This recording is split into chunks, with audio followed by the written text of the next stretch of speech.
English teacher, part 66.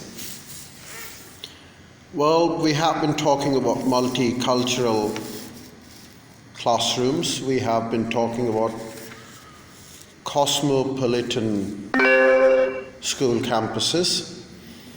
And in fact, we need to promote multicultural content there. And of course, there are prejudices, there are biased, and we do come across certain occasions when we find difficult things about multicultural classes. We find racism in the school, and we have a case study for you. Ms. Gregory teaches in a high school in which just over half of the students belong to recent immigrants' families from China, India, Japan, and Jamaica. Well, there are racial tensions, and the racial tensions are escalating. The school is rapidly developing a reputation among city teachers as a tough place to teach. The teachers are committed and capable group of professionals. They are not experienced in multicultural teaching, and they realize that they must take some action as soon as possible. Ms. Gregory, who has experienced discrimination and self-doubt, believes that the students need to see themselves as competent and worthy human beings who can succeed at the task they undertake.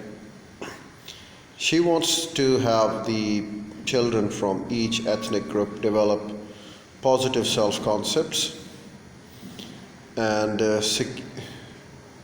secure people, she believes, do not fear or scorn things that are different. Children, she knows, need to learn to value diversity, particularly cultural and linguistic diversity.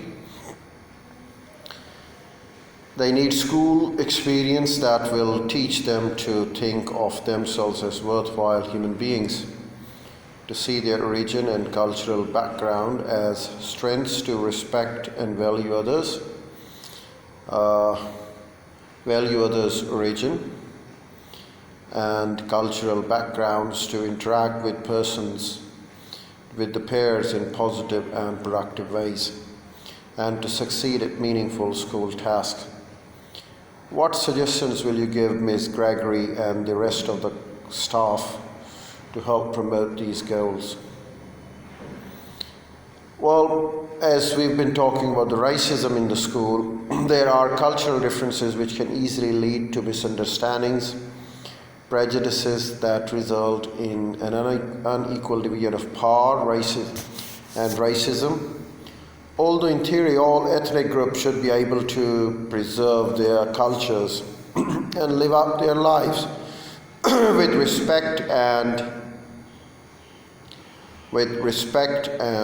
without penalty. Not all such groups have equal social, economic, and political power. Some people are denied equal opportunities and equal access to education and jobs. These restrictions rob them of self-respect and limit their opportunities to earn a living. To gain the respect of the community and to be heard, this comes about because in North America, as in the other parts of the world, different cultures seen primarily in terms of ethnic heritage are not afforded the same value, and we find issues. Well, causes and results of racism.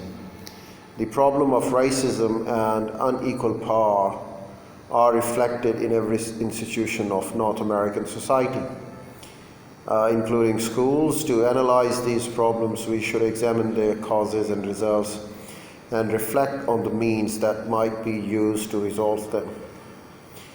Causes of racism. Ignorance, prejudice, and stereotyping cause racism. Discrimination in a destructive cycle both feeds prejudice and is nourished by them. Injured people who fight